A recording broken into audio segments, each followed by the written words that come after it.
Dalam setiap musim hidup kami, Engkau Tuhan yang baik. Kami mau katakan, kami mau berjalan dengan Engkau dari kemuliaan sampai kemuliaan. Karena kami tahu bahwa Tuhan yang pegang tangan kanan kami, Tuhan yang menuntun kami, dan Tuhan yang tidak pernah meninggalkan kami. Hanya dalam nama Tuhan Yesus kami mau mulai kebaktian persekutuan doa ini Tuhan. Hanya dalam nama Bapa, Putra, dan Roh Kudus, yaitu dalam nama Tuhan Yesus Kristus. Kami berdoa, haleluya, amin. Kita mau sama-sama nyanyikan lagu Denganmu Tuhan.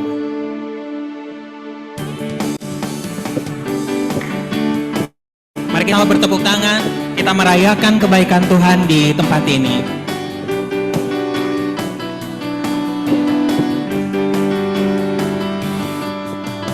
Tak pernah ku ragu akan kesetiaan-Mu.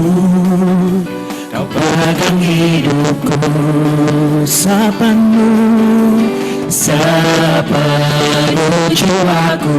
Ku yakin dan percaya Kau tuntun langkahku.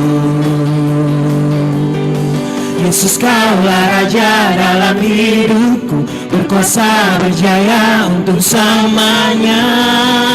Hanya Kau Tuhan, sumber kekuatan, kuasa-Mu tercurah bagiku senantiasa. Denganmu Tuhan, ku kan berjalan dari kemuliaan sampai kemuliaan selamanya.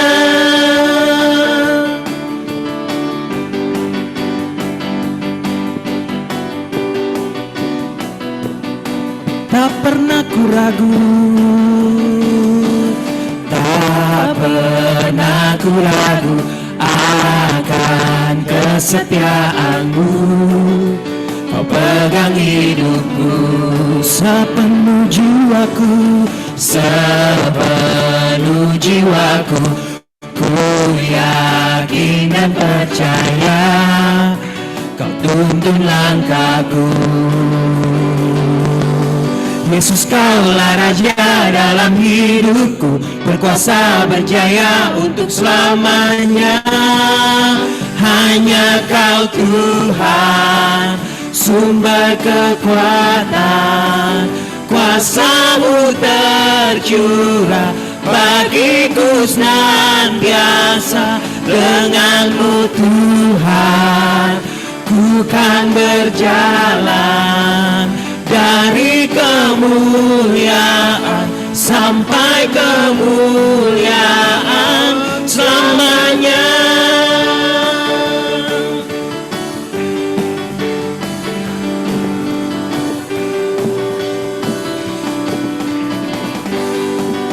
Yesus, Kaulah Raja dalam hidupku, berkuasa berjaya untuk selamanya. Yesus, Kaulah Raja dalam hidupku, berkuasa berjaya untuk selamanya. Hanya Kau Tuhan, sumber kekuatan, kuasa-Mu tercurah bagiku senantiasa. Denganmu Tuhan, ku kan berjalan dari kemuliaan sampai kemuliaan selamanya.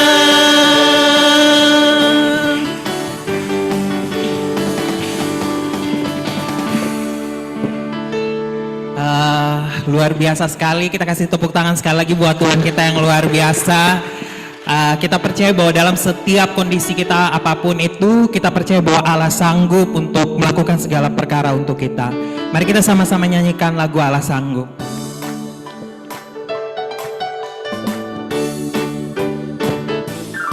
Apa yang tak pernah dilihat mata, yang tak pernah didengar telinga, yang tak pernah timbul di dalam hati, semua disediakannya bagi yang mengasihi mengasihi Dia. Apa yang tak pernah dilihat mata, yang tak pernah didengar telinga, yang tak pernah timbul di dalam hati, semua disediakannya bagi yang mengasihi Dia.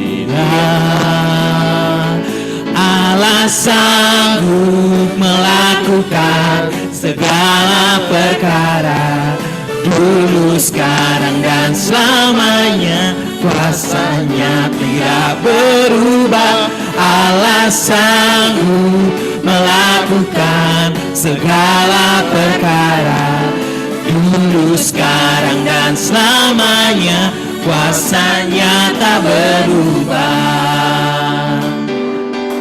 Mari kita katakan sekali lagi. Apa yang tak pernah dilihat mata, yang tak pernah didengar telinga, yang tak pernah timbul di dalam hati, semua disediakannya bagi yang mengasihi Dia. Allah sanggup melakukan segala perkara, dulu, sekarang, dan selamanya. Kuasa-Nya tidak berubah. Allah sanggup melakukan segala perkara, dulu, sekarang, dan selamanya. Kuasa-Nya tak berubah. Dulu, sekarang, dan selamanya. Kuasa-Nya tak berubah.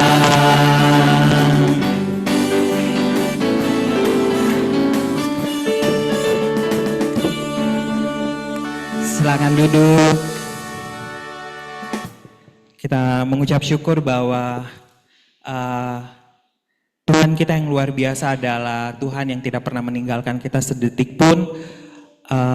Bahkan kalau kita mau lihat di dalam pergumulan kita yang paling terkecil apapun itu, Tuhan setia. Dia nggak pernah ingkar janjinya dan Dia selalu ada di samping kita.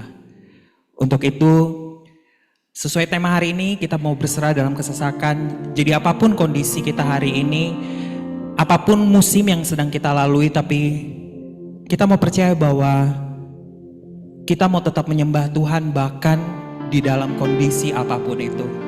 Mari kita tundukkan kepala, kita naikkan saat teduh kita sebentar.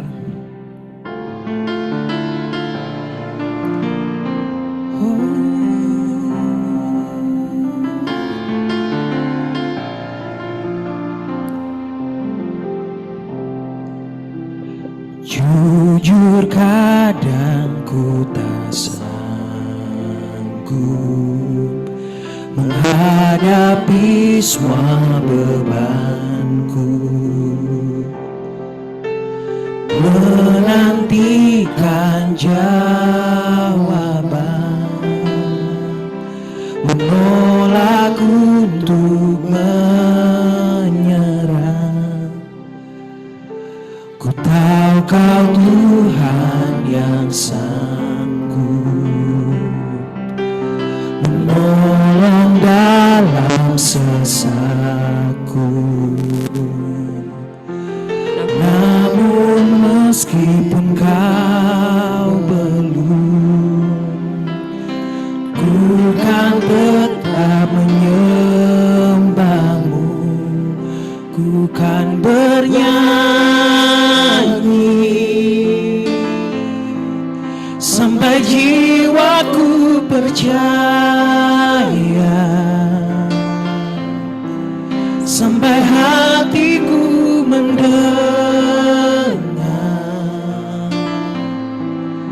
lagu pengharapan.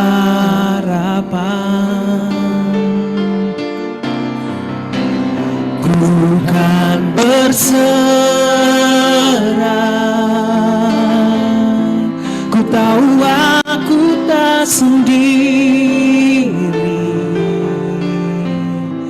Ku yakin Kau mengasihiku,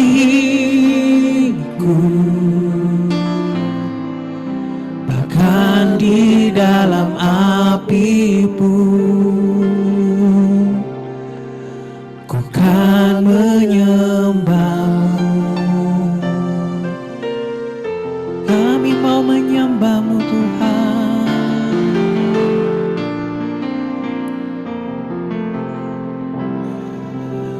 Jujur kadang aku lalai bersandar pada kekuatanku, di dalam kelemahanku sempurnalah kuasa-Mu. Imanku memegang janji-Mu. Ku tahu Kau selalu bersamaku dalam setiap perkaraku. Kaulah damai tenangku. Ku kan bernyanyi sampai jiwaku percaya, sampai hatiku mendengar lagu pengharapan.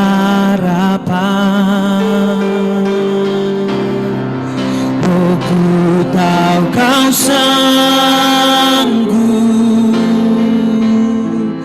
aku tak pernah sendiri. Selalu baik Kau di hidupku, bahkan di dalam api pun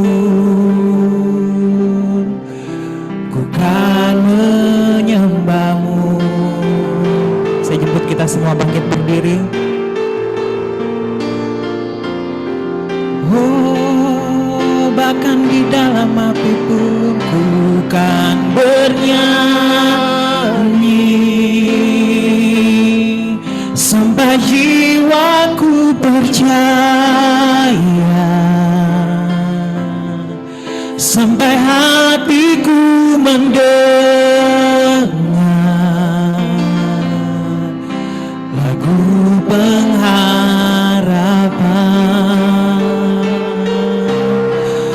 Aku tahu Kau sanggup,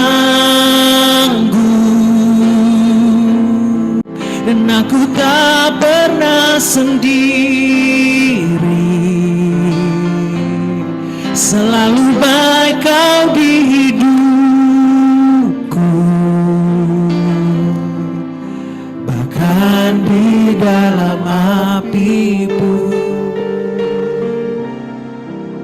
ku kan menyembah-Mu.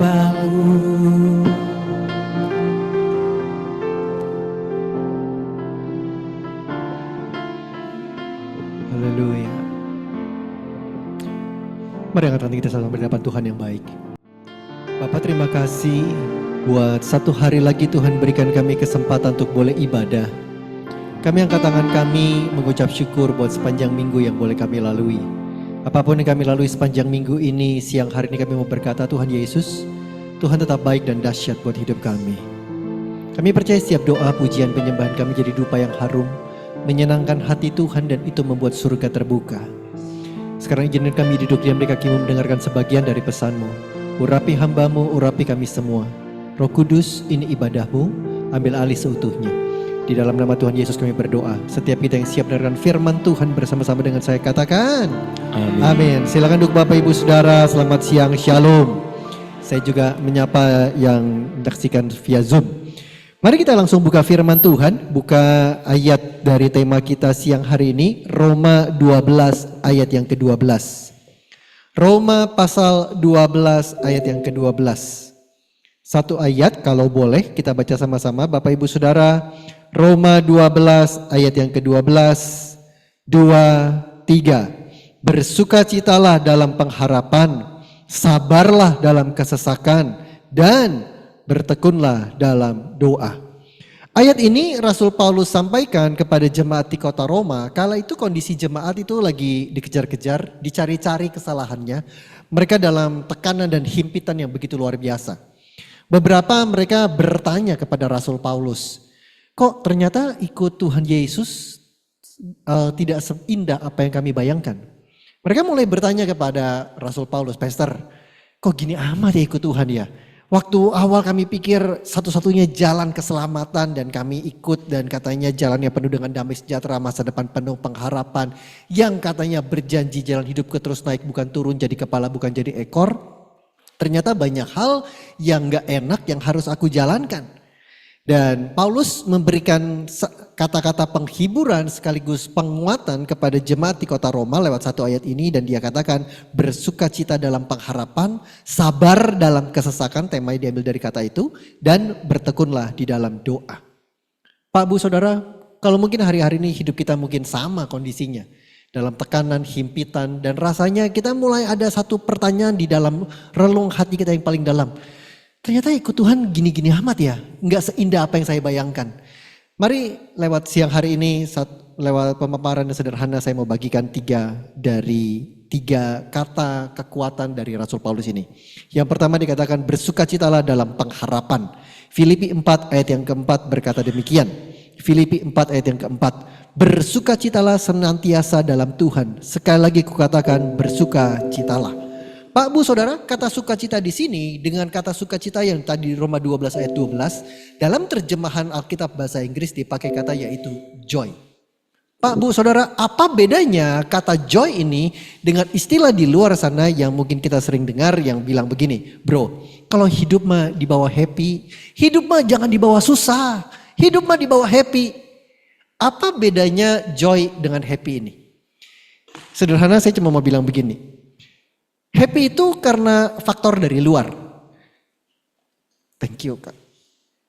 It's okay.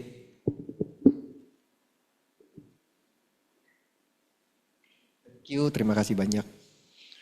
Happy itu karena faktor dari luar. Happy banget nih, mendadak bos gua baik banget.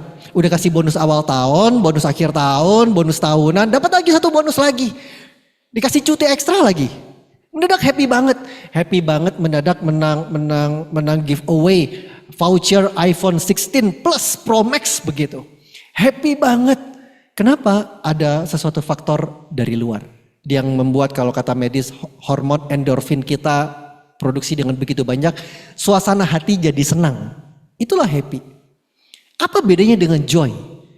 Joy itu kondisi di luar tidak berubah. Tapi di sini Tuhan rubah. Pak, Bu, Saudara, pernahkah Bapak Ibu Saudara ketika Saudara mau menghadiri suatu ibadah di hari Minggu, datang ke gereja, Saudara dalam kondisi tekanan yang begitu hebat, dalam pergumulan begitu luar biasa. Begitu Saudara masuk dalam ibadah, hadirat Tuhan memenuhi Saudara. Di luar, pergumulan Saudara tetap ada, badai masih tetap hebat, tapi di sini ada suatu perubahan, kayaknya ada damai. Tiba-tiba engkau bisa berkata tenang, ayo jujur sama Tuhan, yuk bisa yuk bersama Tuhan aku cakap menanggung segala perkara, bersama Tuhan aku keluar lebih daripada pemenang. Di sini berubah. Itulah joy. Seringkali Pak, Bu, Saudara, dan ayat ini berkata, Paulus berkata bersukacita dalam pengharapan. Sekali lagi kukatakan bersukacitalah di dalam Tuhan. Seringkali yang Tuhan rubah bukan kondisi di luar kita, tapi di dalam kita. Kita punya joy. Kita punya sukacita. Dan kata sukacita di sini nggak berhenti sampai di sana. Kata sukacita di sini juga mengacu kepada bagaimana kita ini bangga bahwa kita ini murid Kristus. Kita bersukacita, ayat ini berkata bersukacita di dalam pengharapan, bukan bersukacita dalam berkat yang besar.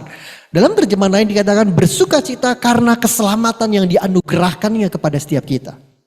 Pak, Bu, Saudara, tahukah Bapak Ibu Saudara berapa banyak orang-orang yang ingin duduk di kursi Saudara siang hari ini? Tapi mungkin belum waktunya dan dalam anugerah Tuhan. Tapi kita yang sudah duduk di kursi siang hari ini menikmati kasih karunia dan kebaikan Tuhan. Betapa kita wajib bersuka cita karena anugerah dan keselamatan yang Tuhan berikan dalam hidup kita. Yohanes 15 ayat 16 berkata demikian. Bukan kamu yang memilih aku, tapi aku yang pilih kamu. Setiap kita bisa berkata aku memilih Tuhan Yesus. Tapi saya katakan tadi, kalau Tuhan berkata belum waktunya, bisa jadi kita ada di ruangan ini pada siang hari ini. Kalau Bapak Ibu Saudara ada di sini menikmati kasih karunia dan kebaikan Tuhan, sudah selayaknya dan sepatutnya kita bersuka cita, berbangga kalau kita ini orang pilihan Tuhan, murid Kristus. Saya kasih cerita, bagaimana kita harus berbangga kalau kita ini murid Kristus. Saya termasuk orang yang suka bola tapi tidak termasuk penggila bola. Acara tertentu, final Piala Dunia Eropa beberapa kemarin waktu Indonesia lawan Australia, ketika cocok waktunya dapat kesempatan nonton, saya nonton.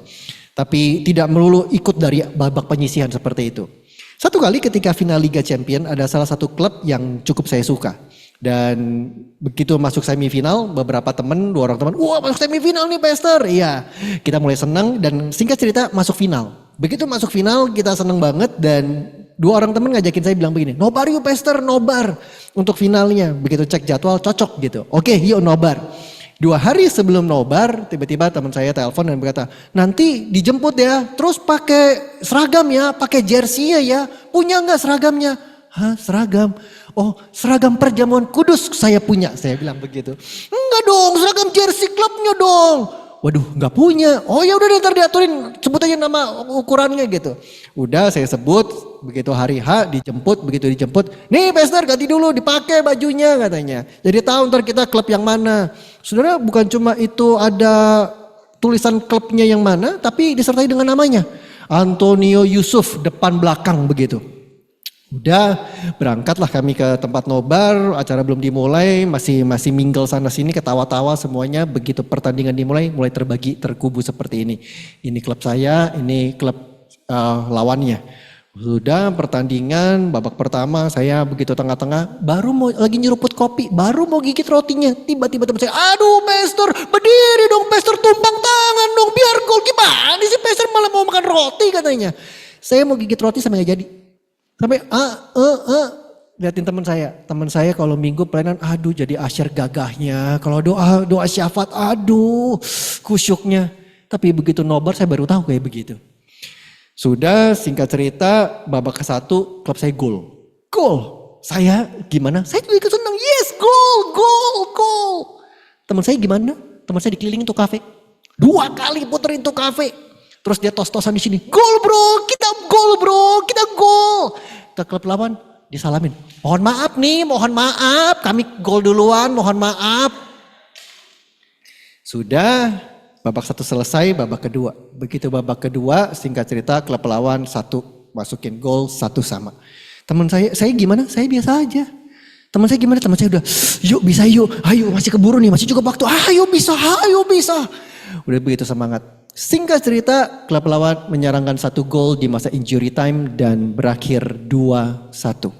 Kami kalah. Saya gimana? Ya udah.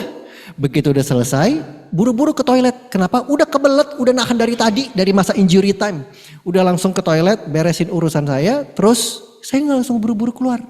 Saya ngapain? Saya buka gadget saya jawabin WA, saya jawabin DM Instagram, saya scrolling saya punya sosmed.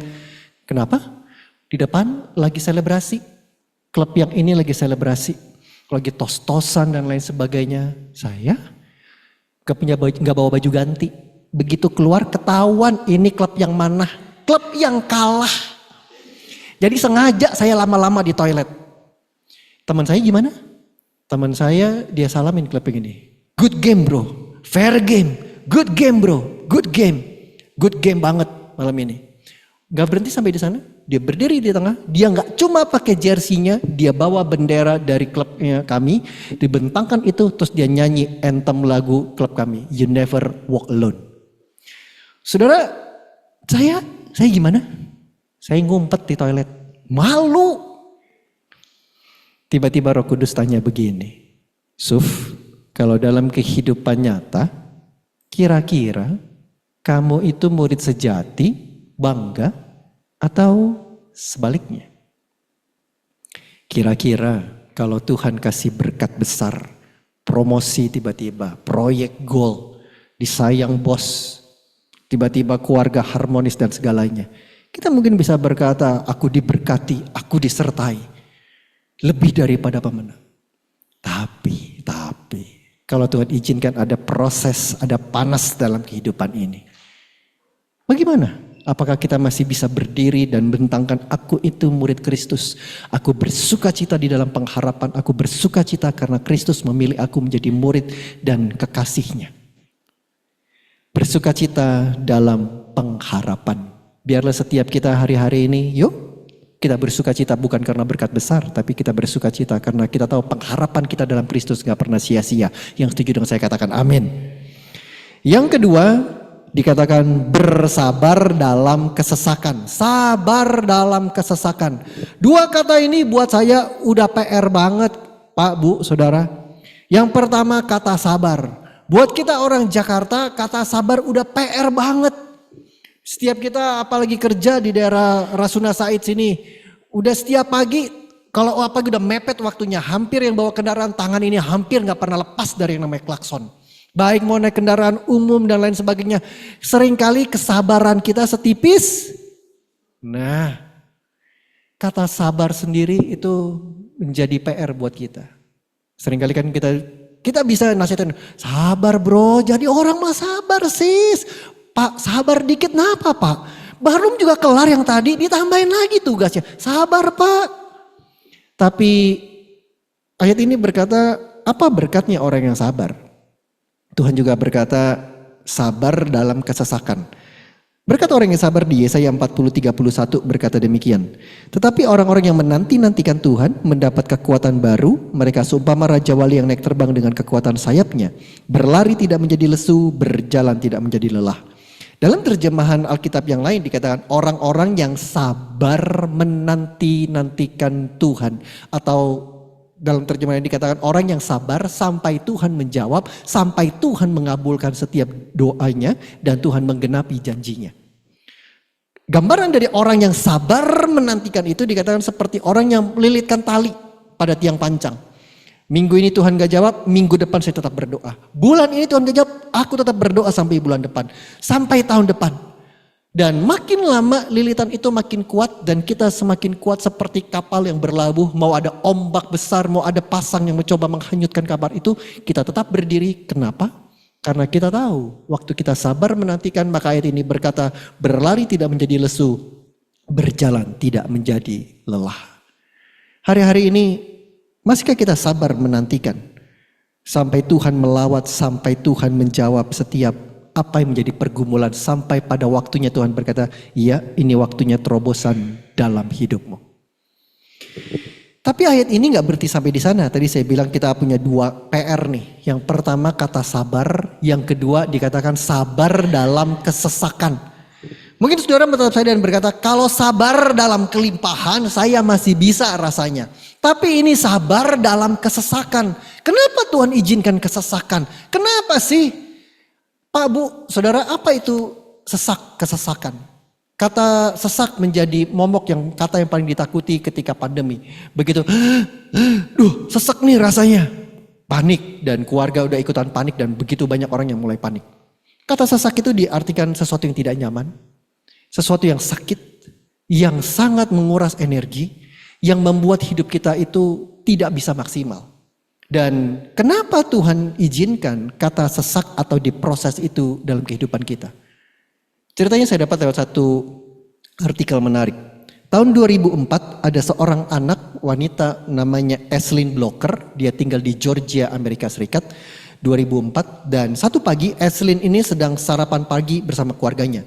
Maminya lagi sibuk mempersiapkan breakfast, papinya lagi sambil baca koran menyeruput kopi, kakaknya sedang sibuk mempersiapkan untuk berangkat sekolah. Apa yang dilakukan oleh anak usia 5 tahun Aislinn ini? Tanpa pengetahuan keluarganya, dia pergi ke meja pisau, dia ambil pisau pemotong daging dan dia tusuk tangannya. Darah muncrat begitu rupa dan acara breakfast pagi itu berubah menjadi kepanikan. Mereka semua langsung larikan Eslin ke ER dan ditangani. Entah bagaimana, ada seorang dokter spesialis di ER di pagi hari itu. Ketika dia melihat kondisi Eslin, dokter ini suspek sesuatu kepada anak ini. Dokter ini minta izin kepada orang tuanya, bolehkah kami lakukan serangkaian tes untuk kepada putri bapak ibu. Diberikan izin dan keluarlah hasilnya. Hasilnya anak ini menderita sebuah penyakit langka yang dikenal dengan istilah CIPA. Congenital insensitivity to pain with anhidrosis. Bahasa awamnya, anak ini nggak bisa ngerasain sakit. Mungkin Bapak Ibu Saudara menatap saya dan berkata, nah yang kayak gitu tuh yang gua butuh. Nggak perlu ngerasain sakit, nggak perlu sakit hati, sakit kantong, sakit macam-macam lagi, nggak perlu rasanya. Dengar dulu cerita ini. Di akhir dari ini, Eslin Blocker masih ada dan dia sempat diwawancari dan dia berkata, salah satu keinginan saya kalau boleh saya diizinkan merasakan sakit. Dan saya lanjutkan ceritanya. Dokter itu berkata, itu tahun 2004 dan dokternya berkata belum ada obatnya. Dan karena Eslin masih usia 5 tahun, jadi salah satu yang harus dilakukan adalah dijaga agar dia tidak melakukan hal-hal yang dapat membahayakan jiwanya. Seperti tadi ambil pisau dan tusuk badannya sendiri. Maminya kasih tahu kepada Miss di kelasnya dan Missnya ngomong kepada teman-teman di kelasnya.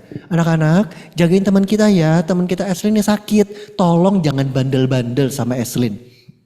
Tetap aja namanya satu kelas ada anak yang bandel begitu.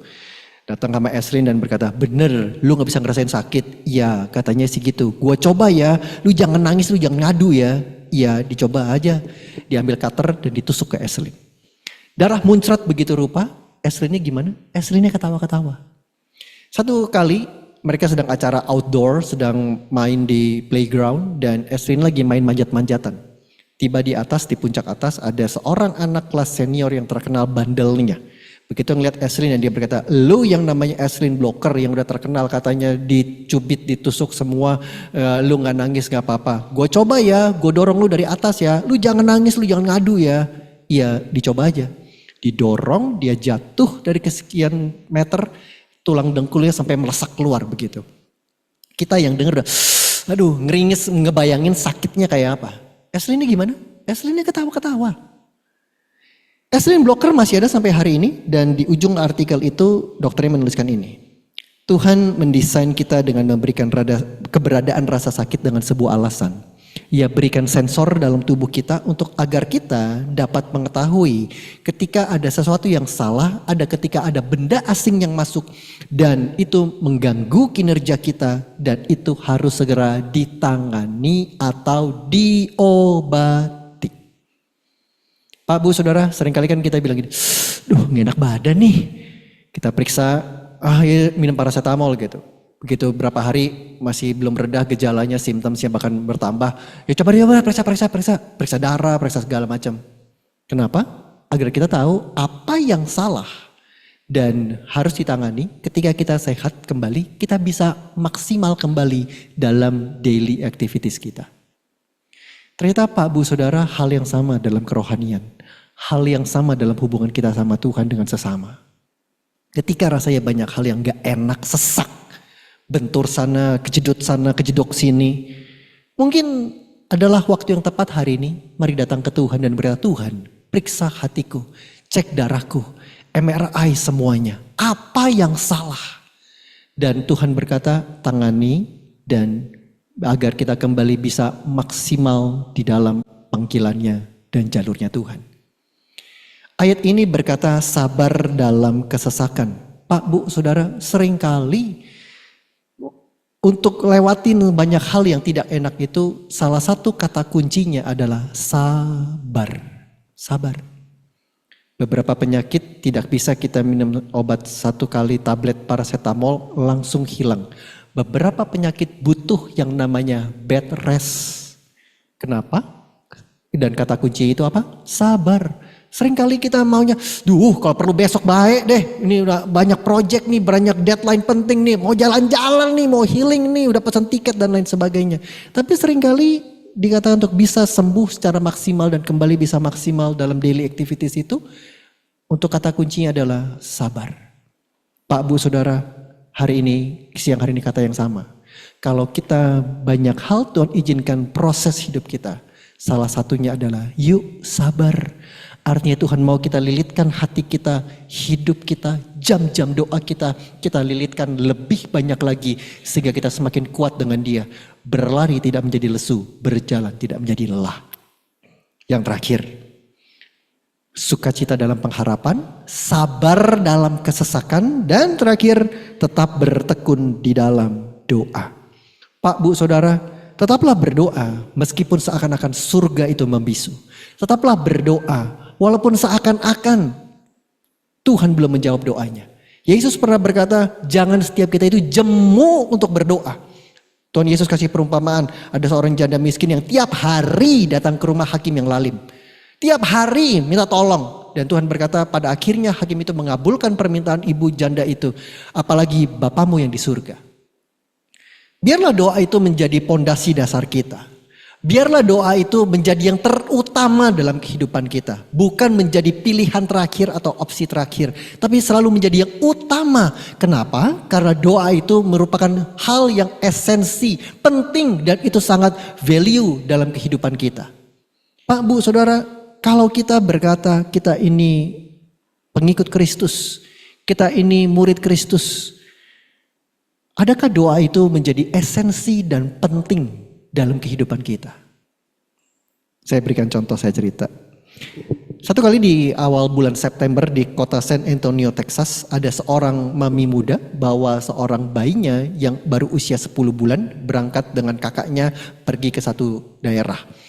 Ketika sampai di sana, entah bagaimana bayi yang usia 10 bulan itu kejebak di dalam mobil dengan kondisi mobil menyala, kunci masih di sana, pintu dan jendela semua ketutup, AC mati. Bayangkan awal bulan September, masih summer, suhu 38-39, jam 11, antara jam 11 sampai jam 12.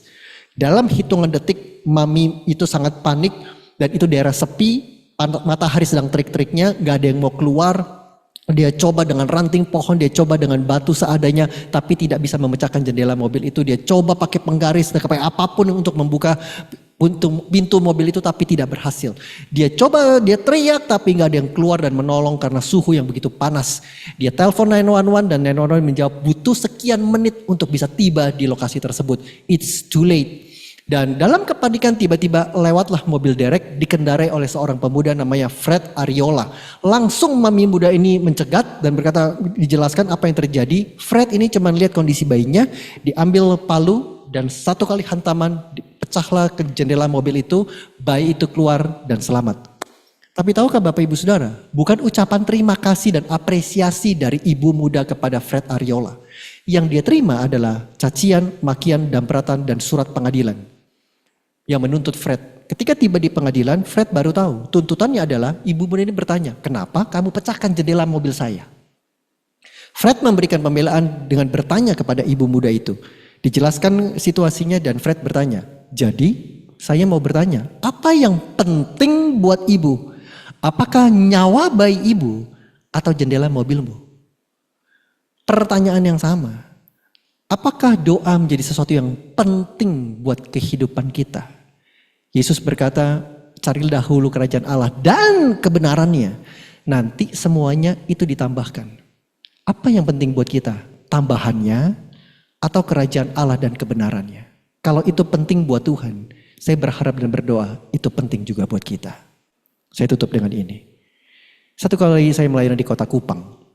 Selesai melayani ibadah pertama, seorang ibu muda menghampiri saya, ucapan terima kasih dan minta didoakan.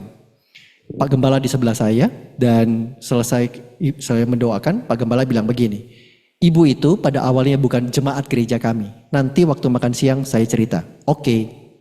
Lanjut ibadah kedua, ibadah ketiga, break makan siang, Gembala cerita. Ibu itu maaf, dari kaum marginal. Pekerjaannya adalah jalan dari bengkel satu ke bengkel lain, jalan dari rumah makan satu ke rumah makan lain. Adakah botol oli bekas, adakah kardus dan botol minuman bekas yang bisa saya ambil? Dan dia single parents, dia punya seorang anak laki-laki usia 2 tahun, itulah penghidupannya. Satu kali anaknya sakit demam, dibelikan obat warung, turun sebentar dan gejalanya semakin memburuk. Akhirnya karena maaf tadi dia dari kaum marginal tersebut, dia cuma punya kartu peserta Kemenkes. Dibawa ke puskesmas, dirujuk ke RSUD, diberikan obat, membaik sebentar, memburuk, diikuti gejala lainnya. Satu pagi, ibu ini sedang berdoa saat teduh, berdoa sungguh-sungguh sama Tuhan. Dan tiba-tiba Tuhan kasih penglihatan. Apa penglihatannya? Penglihatannya rumah sakit swasta yang terbaik dan terbesar di Kota Kupang. Dikasih lihat itu dan Tuhan ngomong di hatinya, kamu bawa anak kamu ke sana, nanti aku berperkara. Dikasih penglihatan rumah sakit swasta terbaik dan terbesar, Tuhan ngomong, di sini mikir, bayar pakai apa? Tapi dalam ketaatan yang menurut saya juga mungkin dalam keputusasaan, dia taati itu. Ketika tiba di gerbang, dia turun dari angkot, dia tiba di gerbangnya, dia naikkan sebuah doa dan dia berkata, Tuhan Yesus, kalau memang ini daripadamu, jangan permalukan hambamu ini. Jangan sampai dicegat satpam dan diusir. Karena dari penampilannya kelihatan sekali. Sudah dia tiba di resepsionis dan dia sampaikan maksudnya. Maaf, anak saya sakit. Bolehkah kami berobat di sini? Oh tentu bisa. Mau ke dokter mana? Dokter anak, spesialis, dokter mana? Dan tiba-tiba ibu ini mengeluarkan kartunya dan bertanya kembali. Maaf, apakah rumah sakit ini terima anggota kartu Kemenkes ini? Oh, kami terima. Begitu dengar kata kami terima, buat dia itu seperti air sejuk yang menyejukkan dia.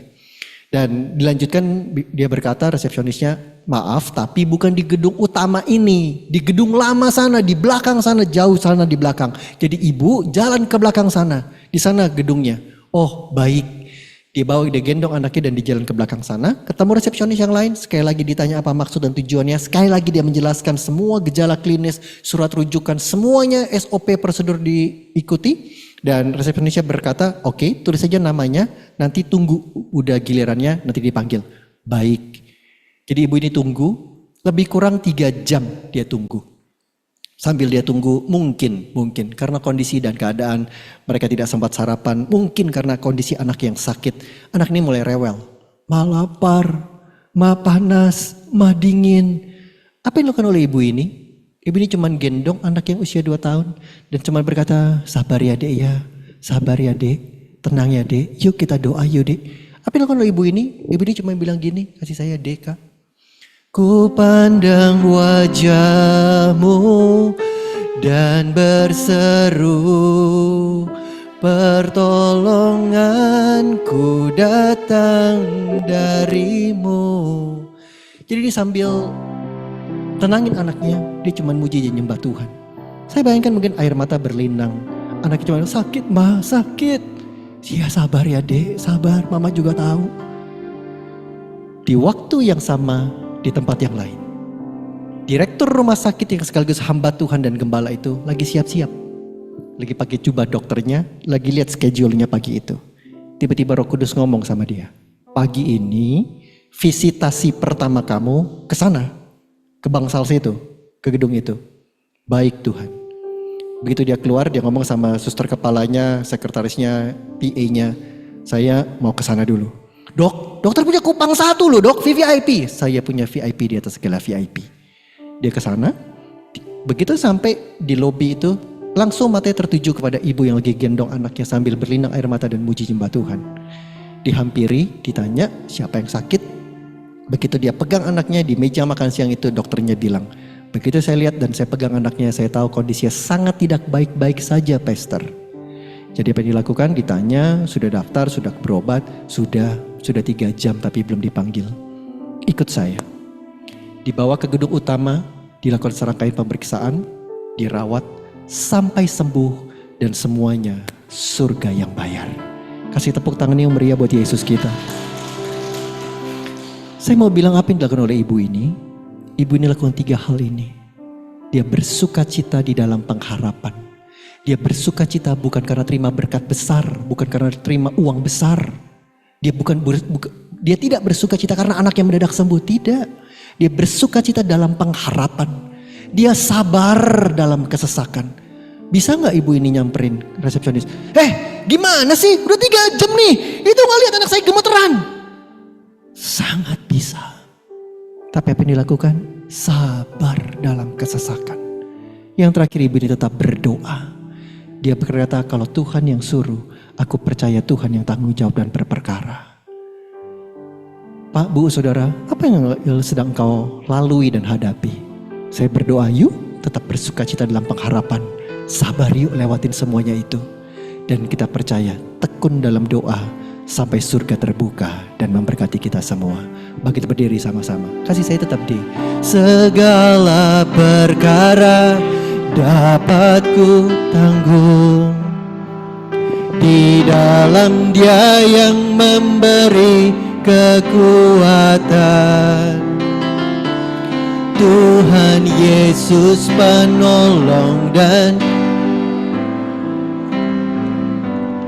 tetap percaya Tuhan setia segala perkara.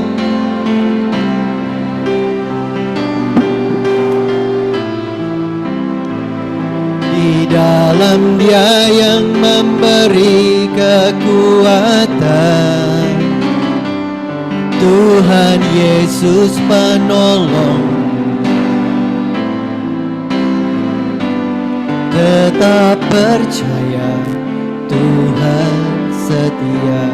Sambil tetap diiringi oleh pujian ini, mari renungkan, tundukkan kepala, renungkan setiap firman Tuhan yang sudah dibagikan. Apakah engkau tetap bersuka cita walaupun Tuhan proses hidupmu?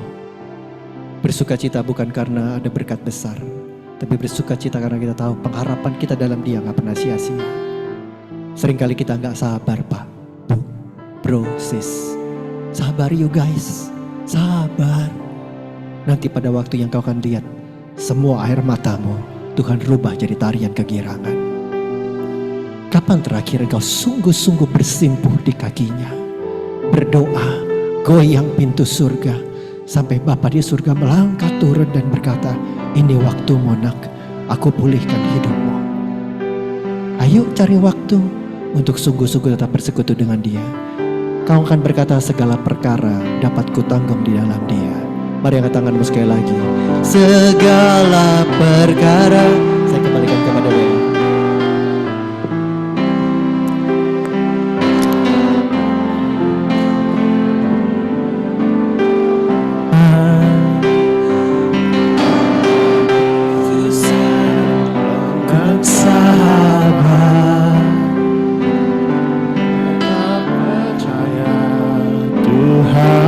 Setia, tetap percaya Tuhan setia. Silakan duduk. Terima kasih kepada Bapak Pendeta untuk firman-Nya yang luar biasa. Bersuka cita dalam pengharapan, sabar dalam kesesakan, bertekun dalam doa. Sungguh message yang luar biasa hari ini disampaikan kepada kita. Kita ada beberapa pengumuman.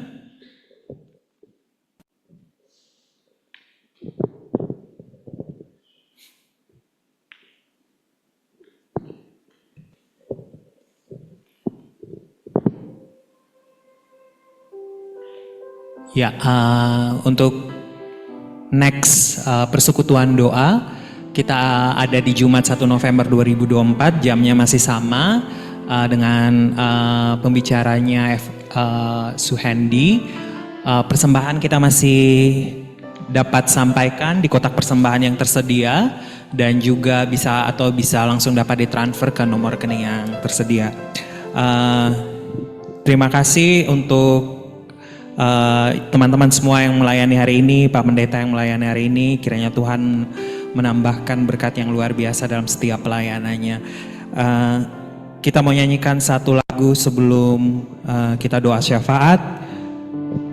Kita mau nyanyikan bahwa pertolongan Tuhan itu dari tempat yang maha tinggi dan kita mau berserah sepenuhnya kepada Tuhan.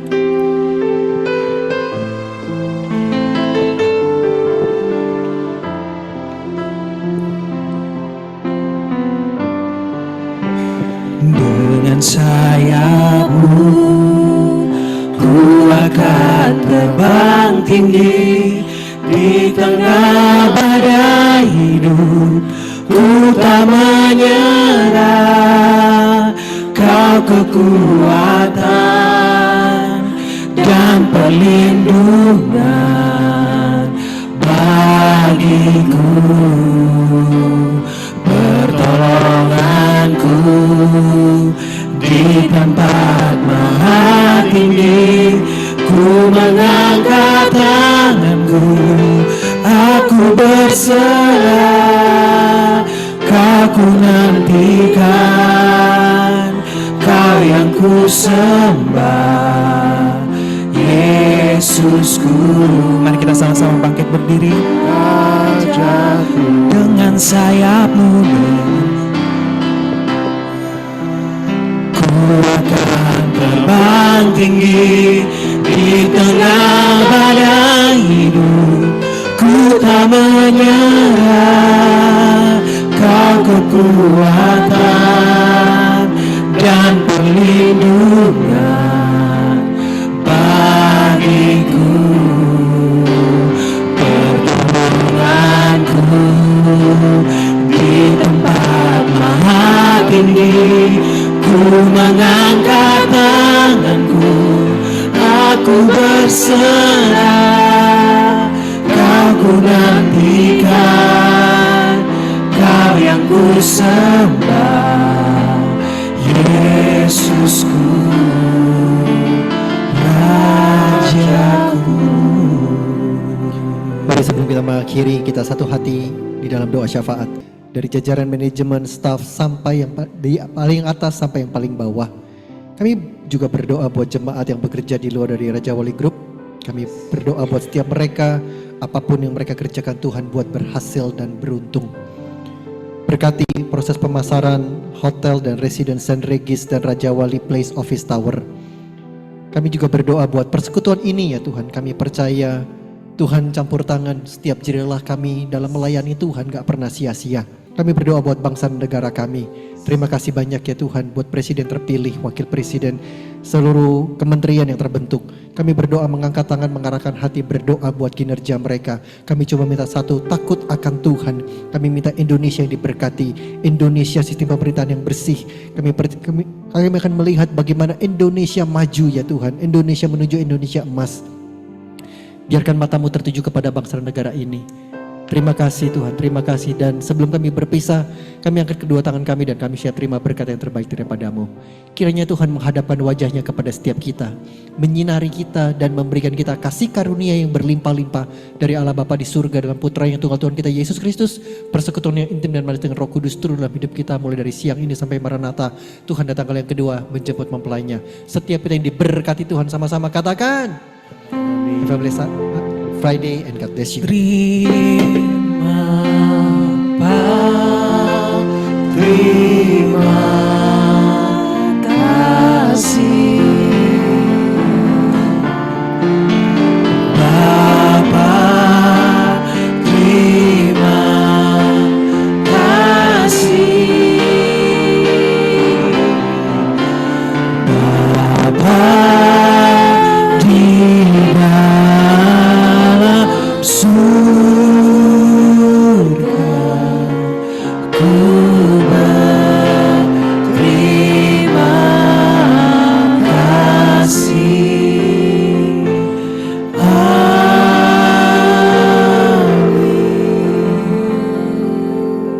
Silakan duduk untuk bersaat teduh, ibadah kita selesai. Iya, kita akan berfoto bersama seperti biasa. Bapak Pendeta maju, kita mau sama-sama foto. Yang Zoom boleh buka kameranya. Satu. Ku tahu kau sanggup, aku tak Terima kasih. Selamat hari Jumat. Selamat berakhir pekan. selalu baik kau di hidupku, bahkan di dalam api pun ku kan menyembah.